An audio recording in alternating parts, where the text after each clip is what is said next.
I get some well-natured ribbing from good friends over the sign that you can see in my background here just past my right shoulder that says bath.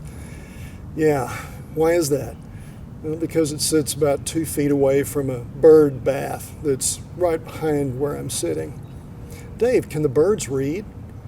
Do your birds read English, Dave? And it goes on and on. I get a kick out of it.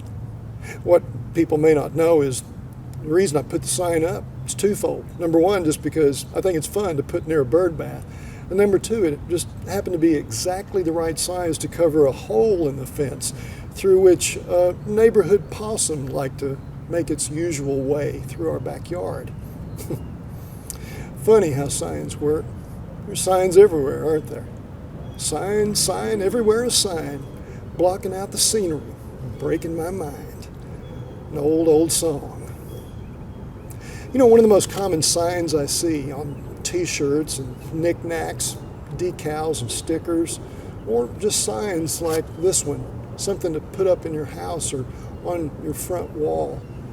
Well, it says blessed. Blessed. Can't hardly argue with that too much. Who doesn't want to be blessed by God?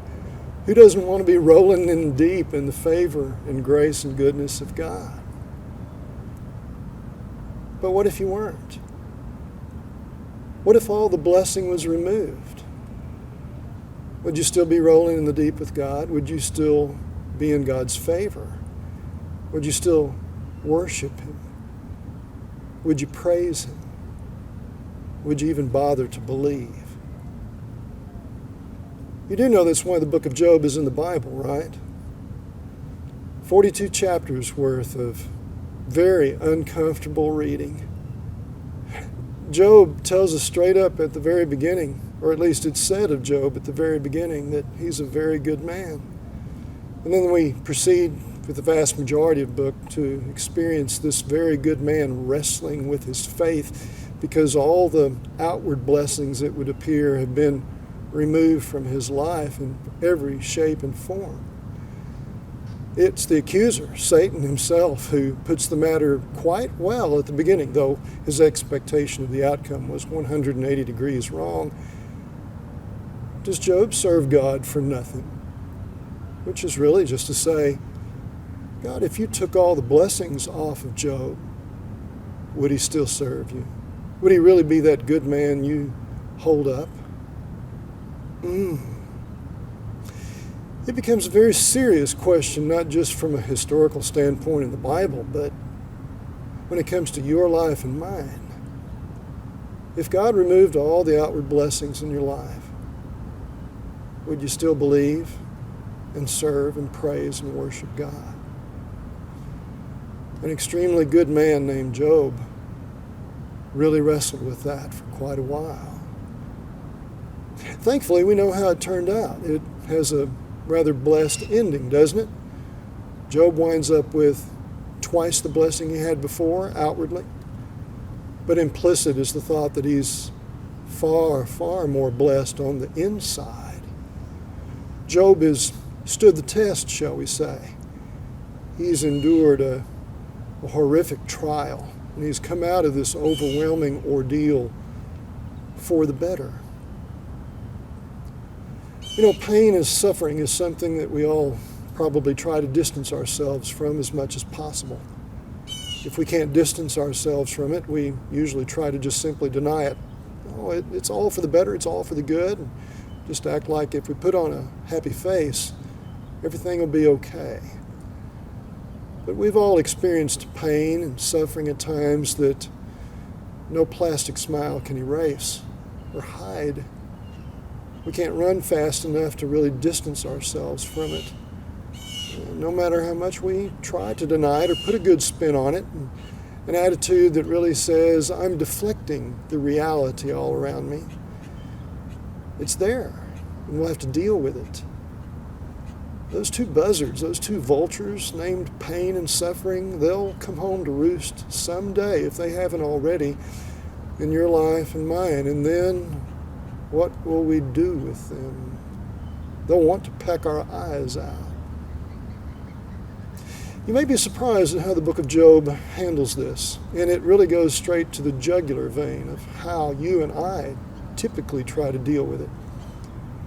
I suspect for the vast majority of us, what we really want is comfort.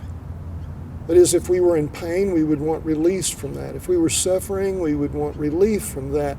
We just want comfort. God doesn't seem to be very concerned at all about Job's comfort in the book of Job.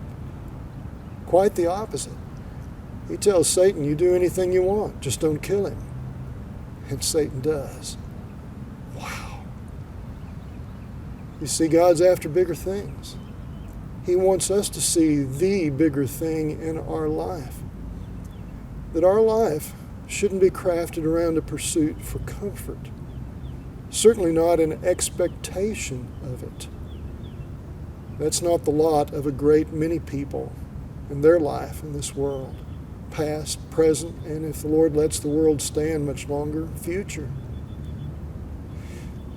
When we find ourselves very, very blessed, we do well to remind ourselves these blessings could be very, very temporary.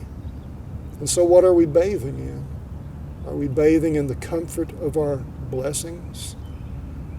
Or are we searching for, really about something far, far more valuable, something much, much, much bigger, something that's really from God? Not comfort, but acceptance.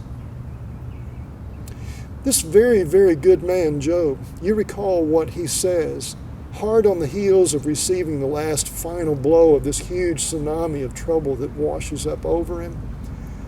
He says, if we accept blessings from God, we must accept trouble too. Read it for yourself. Job chapter 2 and verse 10 in the Contemporary English Version. Acceptance is the word, not merely comfort. You know, it wouldn't be too big a stretch to exchange the word comfort for blessing. What if we took down all our blessing signs and took off all those blessing t-shirts and removed all those knickknacks and instead replaced them with, or at least put beside those blessing reminders, just the word accepting? Is that what I'm really about? Is that what you're really about?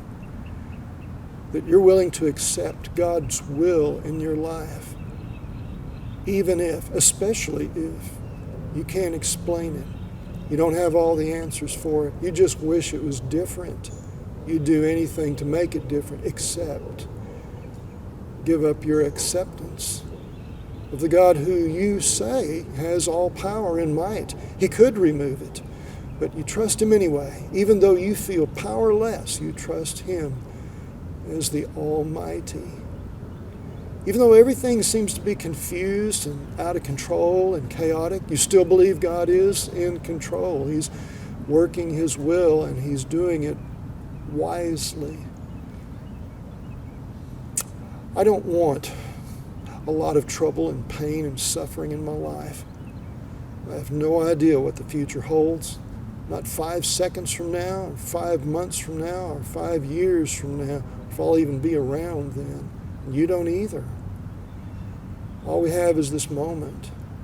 And this moment, whether it's pain-free, apparently, or if it's so full of pain it's hard to see anything else. This moment you and I have is to be filled up with one thing, God himself, and our acceptance of him. Let him dole out the blessings how he will, or refrain from giving them. Still, I'll trust him. He's all wise. He's all powerful. He can do what he wants. You recall that's how the book of Job virtually ends, right? Chapter 42. It's the first thing Job says after God shows up and speaks to him. It's right before Job repents of everything that he said and says, I take back everything I've said. His opening remarks, you are the one who is almighty. Who can oppose you successfully? You can do what you will. That's how Job held on to the integrity he had. and grew the integrity of his faith even more through great pain and suffering. And that's the exact same path you and I will have to follow, no matter what degree of pain or suffering we'll experience. It's the trail called acceptance of God's will. Go and think on these things, my friend, my brother, my sister. Pray about them. May we all be prepping ourselves for what might just be around the corner for each of us that none of us knows about. Program your heart, program your mind very, very well with this perspective. God is in control. And believe what you pray. God's will be done in all things. Grace and peace with us.